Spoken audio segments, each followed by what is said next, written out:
আমার বয়স যে বছর 21 পূর্ণ হলো, ভোট দিলাম। দ্বিতীয়বার যখন চটের পর্দা ঢাকা খোপড়িতে ঢুকে প্রগতিশীল প্রতীক চিহ্নে ছাপ মারছি, তখন আমি 26। 29 বছর বয়সেও বিশ্বের নিঃস্বতম গণতন্ত্র রক্ষার জন্য আমার প্রাণ আকুল হয়ে উঠেছিল। কিন্তু এবছর ভোটের দিন সারা দুপুর তক্ত পোষে শুয়ে বেড়ার পুকুর দিয়ে পতাকা ওড়ানো রিক্সার যাতায়াত দেখেছি, কিন্তু ভোট দিতে যাইনি। না, আমি ভোট বয়কট করিনি, ভোট আমাকে বয়কট করেছি। কারণ আমার বয়স 31। 30-এর পর সরকারি চাকরি পাওয়া যায় না। যে সরকার আমাকে চাকরি দেবে না, সেই সরকার গঠনের জন্য গায়ে আবার পুলক লাগে, চোখে ঘনায় ঘোর। এরকম আশা করা যায় না। বিশেষ বিশেষ ক্ষেত্রে অবশ্য বয়স 5 বছর শিথিলযোগ্য, কিন্তু আমার ক্ষেত্রে বিশেষ কারণ বিশেষভাবেই অনুপস্থিত। অগত্যা সরকারি চাকরি পাবার একটাই উপায় আছে, সার্টিফিকেট চাল করে বয়স কমিয়ে ফেলা। কিন্তু হে নন্দিত নেতৃবৃন্দ, যদি আমার চোখের উপর আপনাদের অনির্বাচনীয় লীলাময় জীবন খোলা আছে, তবু জালিয়াত হতে পারবো না। আমার বাবা সৎ ছিলেন। এই গঞ্জের বাজারে ন্যাড়া ছাতির তলায় কাঁচা পাকা চুলে পুরো কাচের চশমা চোখে যে বৃদ্ধটি কুঁজো হয়ে মাধ্যাতার আমলের টাইপরাইটারে আমার এবং আমার মতো শত শত চাকরি প্রার্থী এবং ভোটদাতা, অর্থাৎ আপনাদের পরমান্নদাতা যুবকের হাজার হাজার দরখাস্ত টাইপ করে দিতেন। একদিন ভর দুপুরে তার বুকের বাঁদিকের লজ্জরে টাইপ মেশিনটা বিগড়ে গেল। সেই ফাঁকা জায়গায় আমি কলা নিয়ে বসে পড়লাম। কার্বাইডে পাকানো চালানি বর্তমান কলার রং, যদিও বোম্বাই অভিনেত্রীর চটককেও হার মানায়, তবু খেতে অতিশয় অখাদ্য।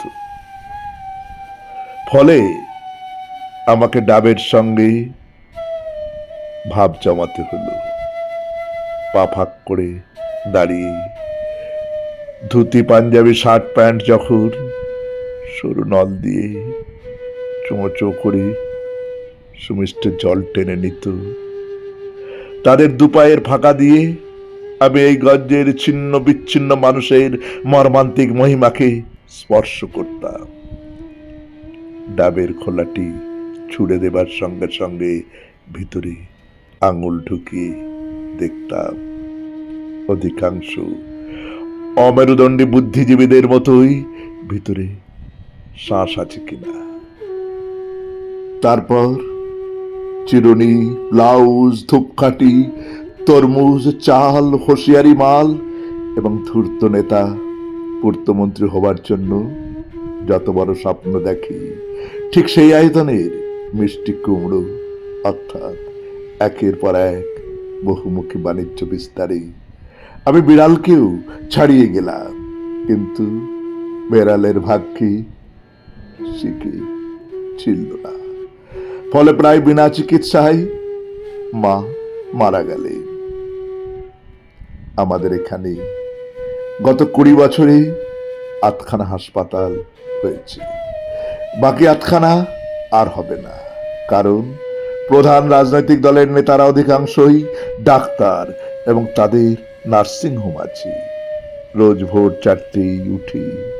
আমি যখন বস্তির গণতান্ত্রিক খাটা পায়খানায় লাইন দিতাম, মা নিজের হাতে দেওয়া ফুটে জ্বালিয়ে চা করে দিতে।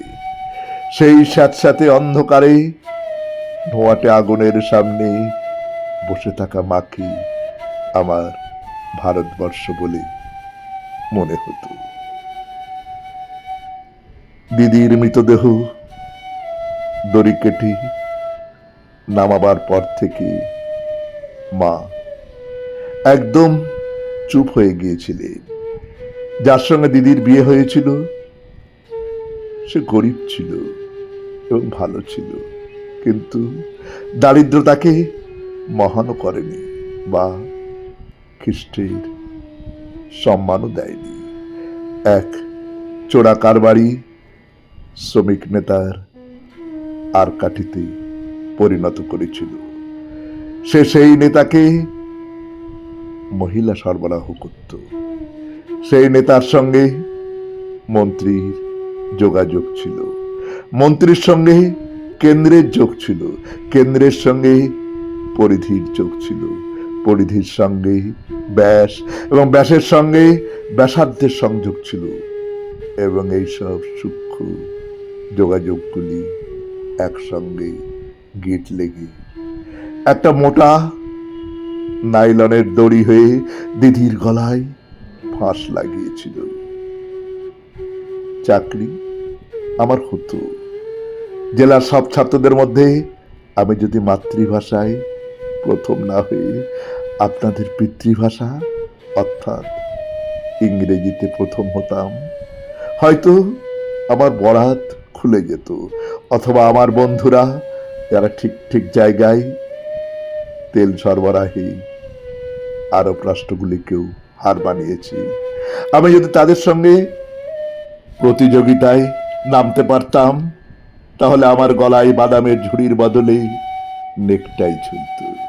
গর্তে ঢুকে যাওয়া ফ্যাকাশে হলুদ রঙের দুটো চোখের শূন্য দৃষ্টি এবং একটা অকেজো টাইপ মেশিন ছাড়া বাবা আমার জন্যে আর কিছু রেখে যেতে পারেননি।